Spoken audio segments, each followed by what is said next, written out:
ceasefire between India and Pakistan might be in place, but New Delhi's anger over years of Pakistan's state-sponsored terrorism hasn't resolved, and justifiably so.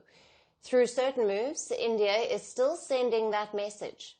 The Indian government sent formal notices to e-commerce giants like Amazon and Flipkart. Now, the move came over the sale of Pakistani flags, other related merchandise, and the display of Pakistani national symbols on accessories. India's Consumer Affairs Minister, Pahalgam, announced this action on social media platform X. He said, and I quote, "Such insensitivity will not be tolerated," and ordered the firms to withdraw such products. India sees such content as against its national sentiment and a violation of its national laws.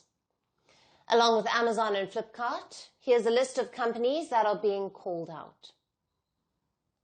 You Buy India, Etsy, The Flag Company, The Flag Corporation, Meesho, OLX, Trade India, Facebook, IndiaMart.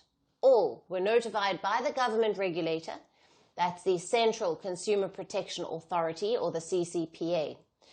For the uninitiated, its purpose is to protect consumer rights, prevent unfair trade practices, and to ensure truth in advertisements. So, what sparked the response from the Indian government?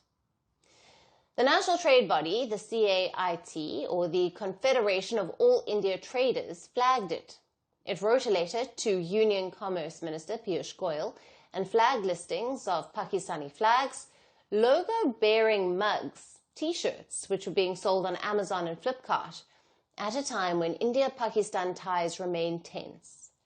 The sale of such items was disrespectful and problematic.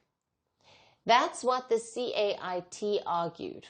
It said the sacrifices of the Indian armed forces are being undermined.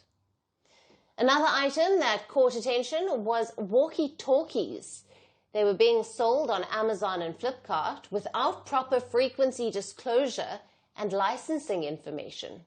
This was in violation of the Consumer Protection Act of 2019.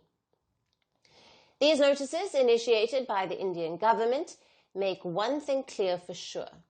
Digital platforms cannot supersede public accountability, and selling foreign nation symbols, especially those linked to terror sponsors, won't be tolerated.